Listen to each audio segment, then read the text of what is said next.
Assalamualaikum warahmatullahi wabarakatuh. Terima kasih kepada Ibu Elis Badriah dan teman-teman yang menonton video presentasi ini. Semoga limpahan rahmat serta salam senantiasa menghampiri kita semua. Amin. Pada kesempatan kali ini, kami kelompok 4 yang terdiri dari saya Aleni Nazar dan teman-teman saya Andini Adelia Putri, Berkat Pasca Jaya Ziga, Firdiansyah, Gilan Oktapalahi, Najma Diva Azimi, Ninyoman Saskia Dewi Chandrawati, dan Sabrina Aisyah Putri akan menyajikan topik dari tema hambatan pembangunan. Penjelasan akan dimulai oleh saya. Hambatan pembangunan. Pembangunan adalah suatu proses yang kompleks dan dinamis yang bertujuan untuk meningkatkan kualitas hidup masyarakat di berbagai aspek. Namun, dalam perjalanannya, pembangunan seringkali menemui berbagai hambatan yang dapat menghambat kemajuan dan menggagalkan pencapaian tujuan. Kategori utama hambatan pembangunan yang umum terjadi, yang pertama ada hambatan ekonomi. Dalam hambatan ekonomi, yang pertama ada keterbatasan dana, yaitu ketersediaan dana yang tidak mencukupi untuk membiayai proyek-proyek pembangunan infrastruktur, program sosial, dan pembangunan sumber daya manusia. Yang kedua ada kestabilan ekonomi, yaitu fluktuasi nilai tukar mata uang, inflasi, dan krisis ekonomi dapat mengganggu kelancaran pelaksanaan program pembangunan dan meningkatkan biaya proyek. Yang terakhir ada ketimpangan ekonomi. Kesenjangan pendapatan yang tinggi antar kelompok kaya dan miskin dapat menciptakan ketegangan sosial dan menghambat akses masyarakat terhadap uang.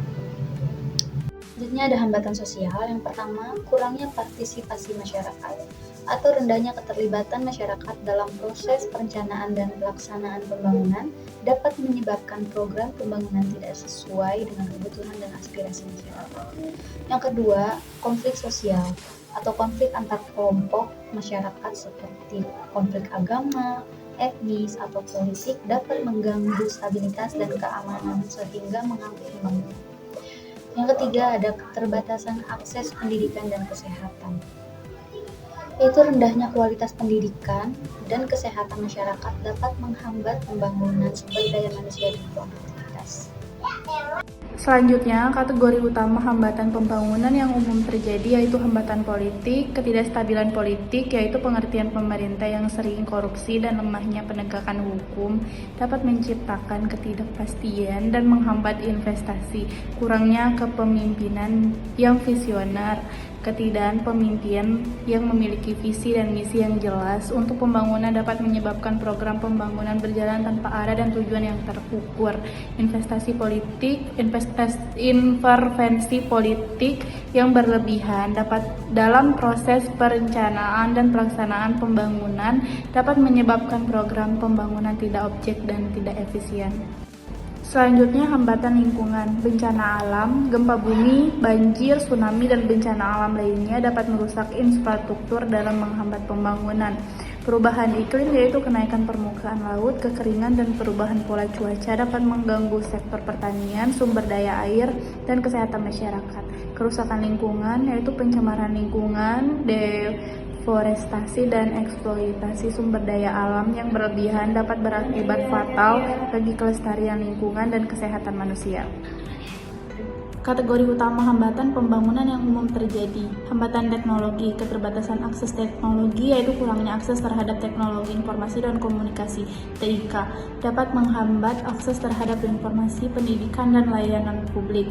Keterampilan teknis yang rendah, kurangnya tenaga kerja yang memiliki keterampilan teknis yang dibutuhkan untuk mengoperasikan dan memelihara infrastruktur dan teknologi baru. Ketergantungan pada teknologi asing, ketergantungan yang berlebihan pada teknologi asing dapat membuat negara rentan terhadap eksploitasi dan investasi dari pihak luar. Selanjutnya, hambatan lingkungan. Bencana alam yaitu gempa bumi, banjir, tsunami, dan bencana alam lainnya dapat merusak infrastruktur dan menghambat pembangunan. Perubahan iklim yaitu kenaikan permukaan laut, kekeringan, dan perubahan pola cuaca dapat mengganggu sektor pertanian, sumber daya air, dan kesehatan masyarakat. Kerusakan lingkungan, pencemaran lingkungan, deforestasi, dan eksploitasi sumber daya alam yang berlebihan dapat berakibat fatal bagi kelestarian lingkungan dan kesehatan manusia. Mengatasi hambatan pembangunan, pemerintah meningkatkan transparansi dan akuntabilitas dalam pengelolaan keuangan negara, memperkuat penegakan hukum dan menciptakan iklim investasi yang kondusif, masyarakat sipil, meningkatkan partisipasi masyarakat dalam proses perencanaan dan pelaksanaan pembangunan, serta mendorong akuntabilitas pemerintah. Sektor swasta meningkatkan investasi dalam infrastruktur, teknologi, dan pengembangan sumber daya manusia. Komunitas internasional memberikan bantuan keuangan dan teknis kepada negara-negara berkembang untuk mendukung program pembangunan. Dampak negatif hambatan pembangunan yaitu pertumbuhan ekonomi yang lambat, kesenjangan sosial yang semakin melebar, kemiskinan dan pengangguran yang meningkat, dan kerusakan lingkungan. Lingkaran setan kemiskinan, vicious circle of poverty. Lingkaran setan kemiskinan adalah sebuah konsep ekonomi yang menggambarkan bagaimana kemiskinan dapat menciptakan jebakan yang sulit untuk dihilangkan. Kemiskinan ini terhubung dengan berbagai faktor yang saling memperkuat dan memperparah kondisi, sehingga menghambat individu, keluarga, dan komunitas untuk keluar dari jeratan kemiskinan. Selanjutnya, slide 9, faktor terlibat lingkungan setan kemiskinan. Pendapatan rendah orang miskin umumnya memiliki pendapatan yang rendah, sehingga mereka tidak dapat memiliki uang cukup untuk memenuhi kebutuhan dasar seperti makanan, tempat tinggal, pakaian, dan pendidikan.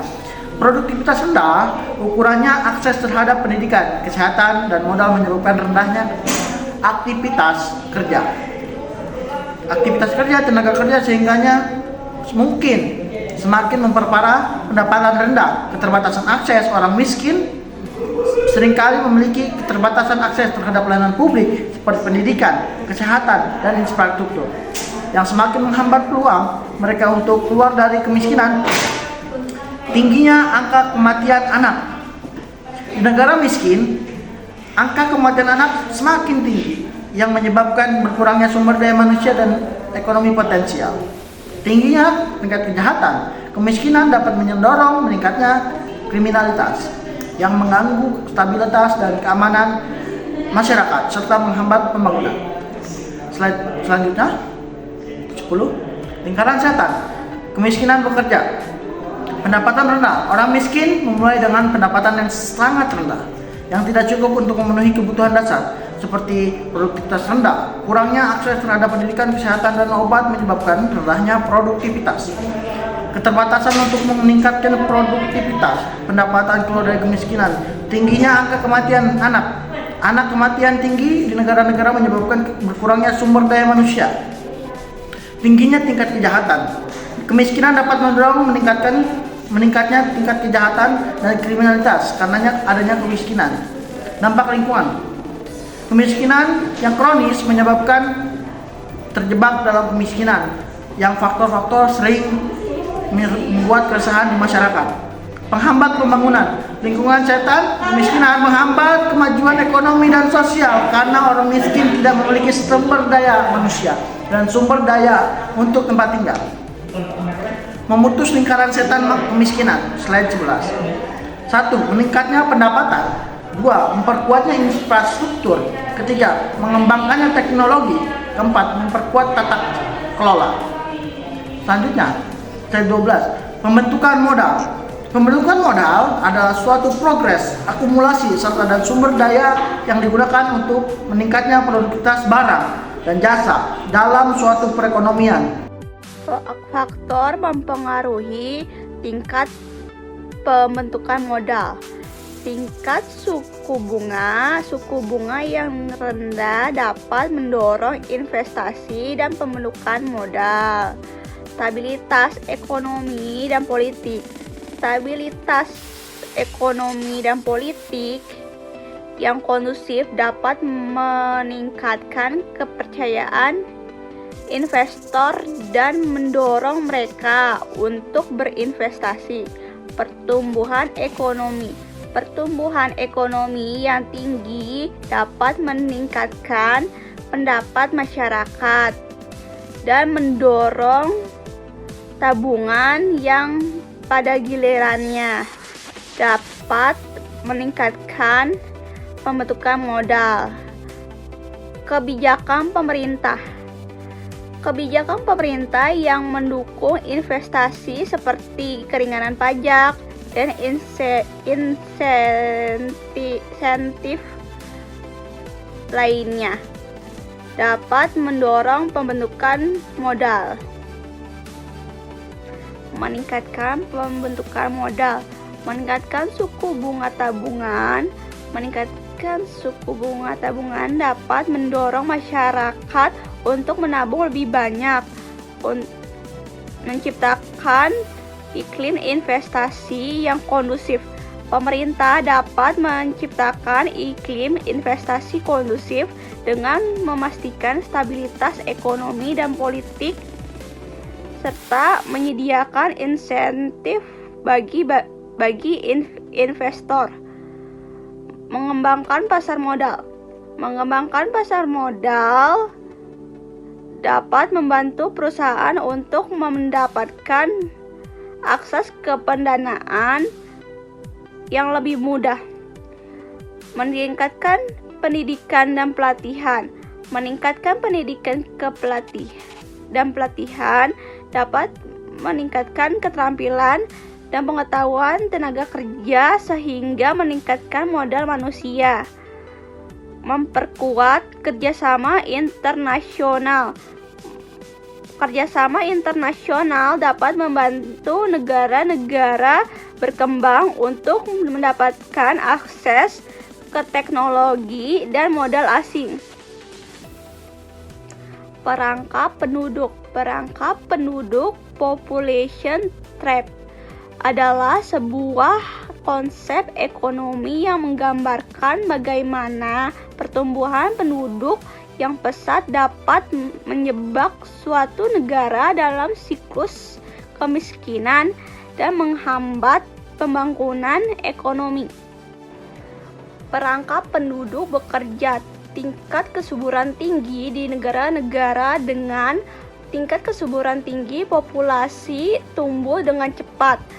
Tekanan terhadap sumber daya. Pertumbuhan penduduk yang pesat ini meningkatkan tekanan terhadap sumber daya alam seperti lahan, air, dan makanan. Penurunan produktivitas. Pertumbuhan penduduk yang tidak terkendali dapat menyebabkan penurunan produktivitas per kapita karena sumber daya yang tersedia tidak cukup untuk memenuhi kebutuhan semua orang. Pendapatan rendah. Rendahnya produktivitas per kapita menyebabkan pendapatan masyarakat rendah sehingga mereka terjebak dalam kemiskinan. Kurangnya investasi. Kemiskinan dan pendapatan rendah menghambat investasi dalam pendidikan, kesehatan, dan infrastruktur yang pada gilirannya memperparah kemiskinan dan menghambat pertumbuhan ekonomi. Selanjutnya, dampak negatif penduduk, kemiskinan kronis, yaitu orang-orang terjebak dalam kemiskinan selama bergenerasi karena faktor-faktor yang saling memperkuat ini terus berputar. Ketimpangan sosial, kesenjangan antara orang kaya dan orang miskin semakin lebar, yang dapat memicu ketegangan sosial dan keresahan masyarakat. Penghambat pembangunan, perangkap penduduk penghambat kemajuan ekonomi dan sosial karena orang miskin tidak memiliki sumber daya dan kesempatan untuk meningkatkan kualitas hidup mereka. Kerusakan lingkungan, pertumbuhan penduduk yang pesat dapat menyebabkan kerusakan lingkungan seperti deforestasi, erosi tanah, dan pencemaran air. Selanjutnya, mengatasi perangkap penduduk. 1. Pengendalian pertumbuhan penduduk. 2. Meningkatkan investasi dalam pendidikan dan kesehatan. 3. Mengembangkan ekonomi. 4. Melestarikan lingkungan. Sosial budaya. Hambatan sosial budaya untuk pembangunan. Hambatan sosial budaya untuk pembangunan adalah faktor-faktor yang menghambat kemajuan dan perkembangan dalam berbagai aspek kehidupan masyarakat. Faktor-faktor ini dapat berasal dari norma, nilai, adat istiadat, tradisi, dan kepercayaan yang mengakar kuat dalam masyarakat. Ada pula contoh hambatan sosial budaya. 1. Sikap mental tradisional, sikap fatalistik. Masyarakat yang memiliki sikap fatalistik cenderung pasrah dan tidak berusaha untuk mengubah keadaan mereka. Hal ini dapat menghambat mereka untuk mengambil inisiatif dan berinovasi untuk meningkatkan kehidupan mereka. 2. Struktur sosial yang kaku. Sistem kasta. Sistem kasta membagi masyarakat ke dalam kelas-kelas sosial yang berbeda, di mana kelas atas memiliki hak dan privilege yang lebih banyak daripada kelas bawah. Hal ini dapat menyebabkan ketidakadilan dan ketimpangan sosial yang dapat menghambat pembangunan. 3. Nilai dan tradisi yang menghambat. Tradisi yang tidak sesuai dengan zaman. Tradisi yang tidak sesuai dengan zaman dapat menghambat kemajuan dan perkembangan. Misalnya, tradisi yang mengharuskan anak perempuan untuk menikah muda dapat menyebabkan mereka putus sekolah dan tidak mendapatkan pendidikan yang banyak. Selanjutnya, mengatasi sosial budaya. Meningkatkan pendidikan dan kesadaran masyarakat. Masyarakat perlu diberi edukasi tentang pentingnya pembangunan dan bagaimana mereka dapat berkontribusi di dalamnya. Hal ini dapat dilakukan melalui program-program pendidikan formal dapat berkontribusi di dalamnya. Hal ini dapat dilakukan melalui program-program pendidikan serta melalui kampanye-kampanye publik. Pembangunan perlu diperkuat dan dilestarikan. Hal ini dapat dilakukan melalui pendidikan karakter serta melalui kegiatan-kegiatan budaya dan keagamaan. Membangun dialogi dan kerjasama antar kelompok. Dialog dan kerjasama antar kelompok yang berbeda dalam masyarakat perlu dibangun untuk meningkatkan toleransi dan saling mengerti. Hal ini dapat dilakukan melalui forum diskusi serta melalui kegiatan-kegiatan bersama. Kekuatan internasional. Membangun kekuatan internasional merupakan sebuah proses yang kompleks dan penuh tantangan. Ada berbagai faktor yang dapat menghambat proses ini, baik yang berasal dari dalam negeri maupun dari luar negeri. Baik, selanjutnya ada di contoh kekuatan internasional faktor internal. Keterbatasan sumber daya. Kekurangan sumber daya seperti dana, teknologi, dan sumber daya manusia dapat menghambat pengembangan kekuatan internasional. Hal ini dapat membuat negara sulit untuk mengembangkan militernya, meningkatkan pengaruhnya di dunia, dan bahkan sulit untuk bersaing dengan negara lain. Berikutnya, ketidakstabilan politik. Ketidakstabilan politik berupa seperti konflik internal atau pergantian pemerintah yang sering dapat menghambat pembangunan kekuatan internasional. Hal ini dapat membuat negara sulit untuk fokus pada tujuan jangka panjang dan membangun strategi yang koheren untuk meningkatkan kekuatannya. Berikutnya, kurangnya kepemimpinan. Ketiadaan kepemimpinan yang visioner dan kuat dapat menghambat pembangunan kekuatan internasional.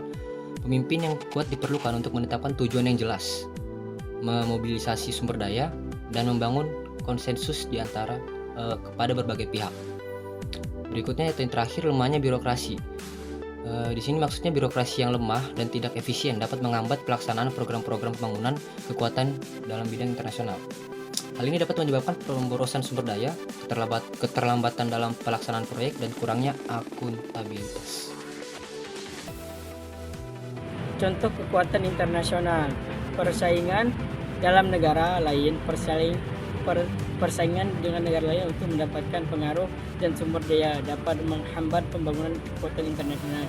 Hal ini dapat memicu perlombaan senjata, ketegangan diplomatik, dan bahkan konflik militer. Intervensi asing baik secara politik maupun militer dapat menghambat pembangunan kekuatan internasional. Hal ini intervensi asing baik secara politik maupun militer dapat menghambat pembangunan kekuatan internasional. Ketidakpastian ekonomi global dapat menghambat pembangunan kekuatan internasional. Hal ini dapat membuat negara sulit untuk mendapatkan akses ke sumber daya keuangan dan melakukan investasi dalam bidang pertahanan dan keamanan. Perubahan iklim dapat menimbulkan ancaman baru bagi keamanan internasional seperti bencana alam dan migrasi massal.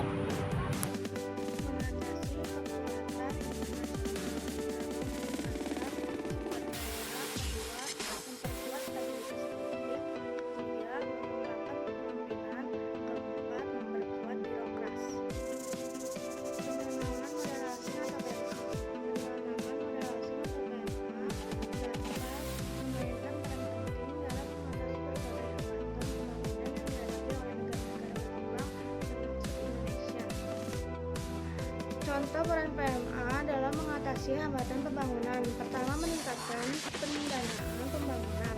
PMA dapat menjadi sumber pendanaan penting untuk pembangunan infrastruktur seperti jalan, jembatan, pelabuhan, dan bandara.